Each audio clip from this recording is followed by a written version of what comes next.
Hi, you guys. Welcome back to my channel, Skinny on Carbs. My name is Andrea, and on this channel, I try to use my background in biology, histopathology, and naturopathic medicine to help you guys live the life that you dream of and deserve. All right, so in this episode of Skinny on Carbs, we're going to have this conversation, okay? We are going to have the conversation surrounding becoming a fat burner. So I know that you guys are on the internet like everybody else, right? And you're listening to all the information because you want to become a better fat burner, right? You want to burn fat. Now, you started off just wanting to lose weight, and then you realize by listening to the gurus and the weight loss coaches and everybody else that you need to burn fat. You need to learn how to burn fat. You need to encourage your body on how to burn fat. And that is I would say a worthy endeavor, okay, is becoming a fat burner, right? So you want to become a fat burner in order to lose weight because you want to keep your lean body mass. You want to keep your muscles. You don't want to get rid of your muscles. And so after listening to the internet, you have come to the conclusion that you need to in order to become a fat burner, you have to train your body to burn fat. And in order to train your body to burn fat, you've got to get rid of carbs. That's the conclusion that you came to after listening to everyone. And it sounds logical, right? Because if your body has carbs on deck, it's going to burn the carbs, right? And it's going to burn the carbs before it burns the fat. Okay, so you know this, and so it logically you think if you want your body to dig into the fat, then it's best to not give any carbs so that you can force your body to dig into that fat and burn off the fat. This is logical. I understand the thinking. I get it. It makes sense. However, it's wrong. It's not accurate. All right, so let's talk about it. Let's get into it.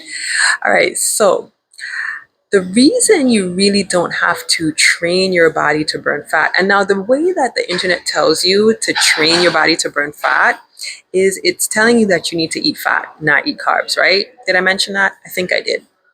So I say this is a mistake. Why do I say this is a mistake? Well, let's talk about the calories, okay?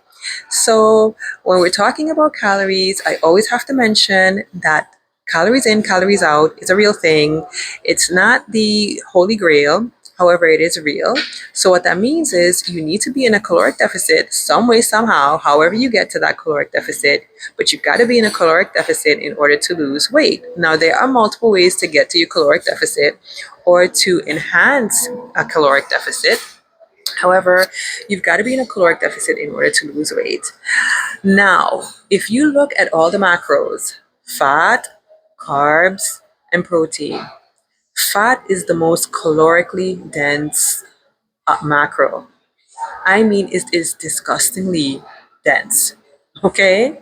So, for a teaspoon or a spoonful of sugar, you can get somewhere between you're going to get 60 calories, all right, roughly speaking, you're going to get 60 calories.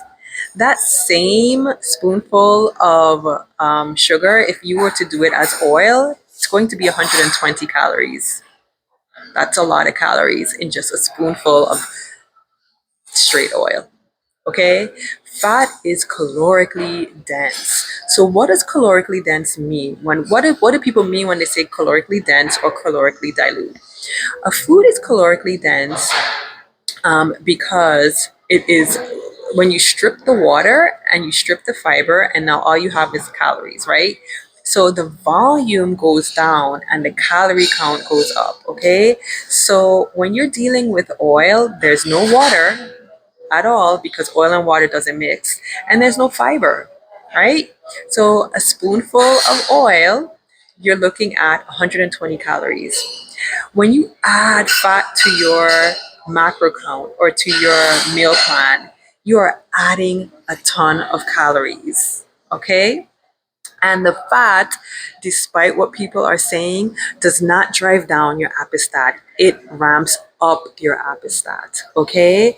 So you are adding a very calorically dense macro to your meal plan.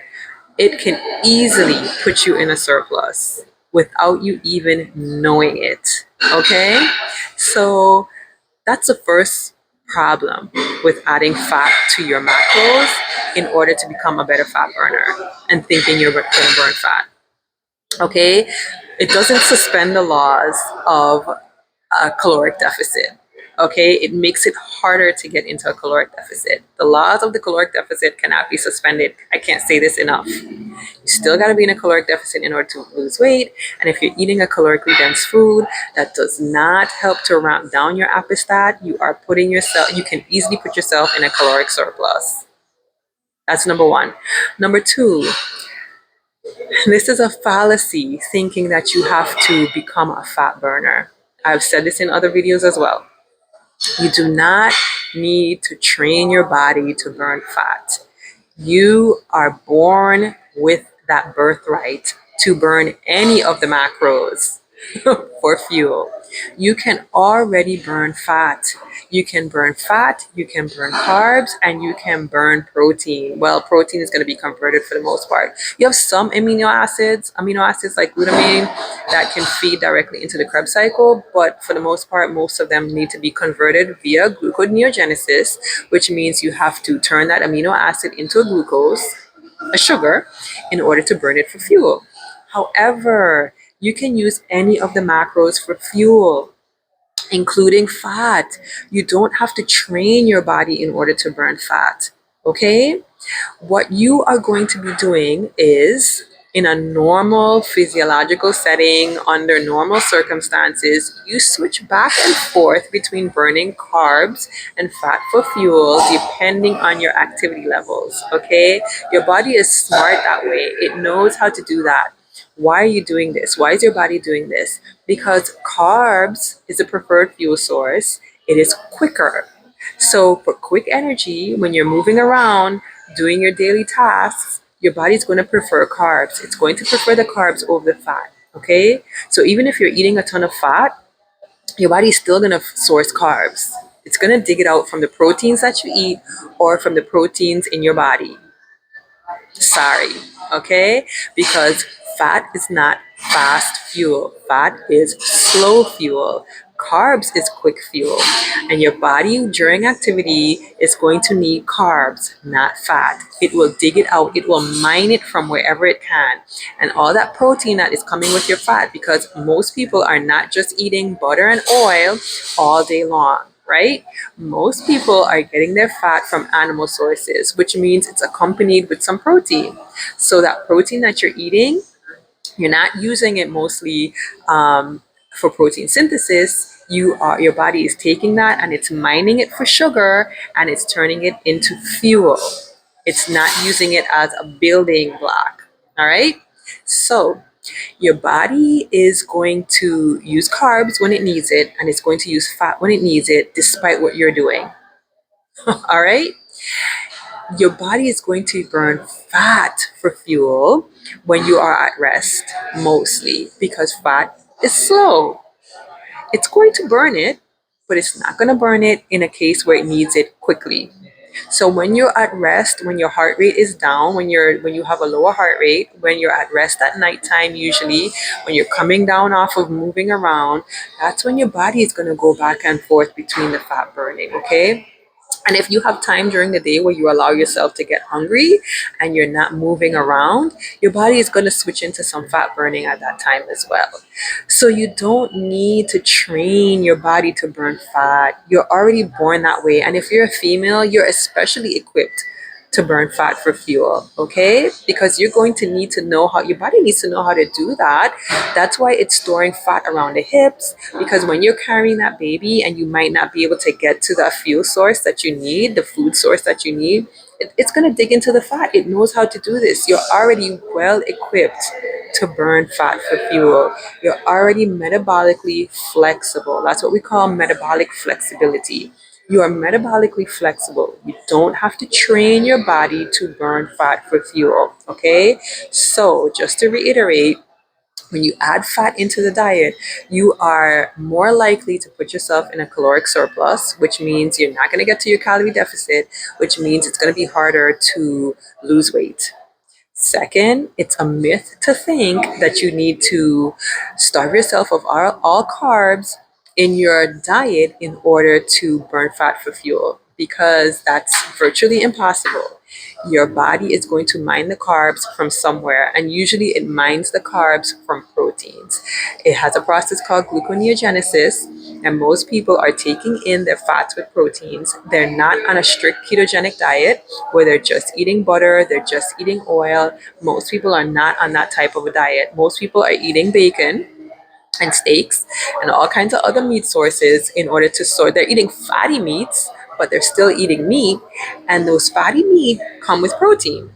So what your body is going to do is it's going to source the sugars from the proteins via gluconeogenesis, and it is going to take all that dietary fat and it's going to store it as fat if you're in a surplus, because the easiest thing to do for your body is to take fat and store it as fat. A lot of the community out there, they tell you, oh, the carbs turns into fat. That's an energetic investment. Your body is not stupid. Okay, your body is not inefficient. What do you think is more efficient? Do you think it's more efficient to take a dietary source of fat and simply chuck it away and store it as fat? Or do you think your body wants to turn on de novo lipogenesis, the process where it takes sugar and convert it into fat in order to store it as fat?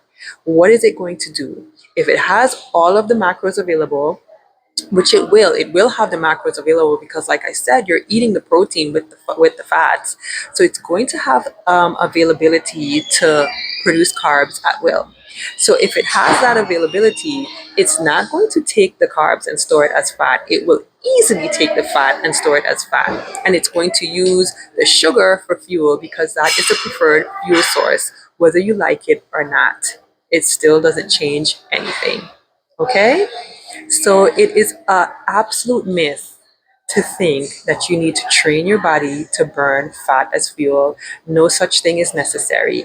If that were the case, I would be a fat blob by now, because 80 to 90% of my calories come from carbs, and I don't turn on de novo lipogenesis and to convert all my carbs into fat.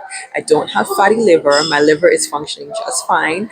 You know, it's not real. It's not true. Okay? You just need to have some simple, basic understanding of biology and physiology to know that this is just marketing and it's gimmicks. Okay? So, there you go. You don't have to burden yourself by eating a ton of fat in order to lose weight or in order to train your body to burn fat for fuel. If you found something useful in this video, don't forget to give my video a like, don't forget to subscribe, and don't forget to share this with somebody that you think needs to hear it. There are people out there trying to lose fat, they're trying to lose weight, and they're suffering themselves eating a terrible diet full of fat that they really don't enjoy. Um, let's help those people out. Share this video with somebody that you think needs to hear it. All right? And until the next one, bye, you guys.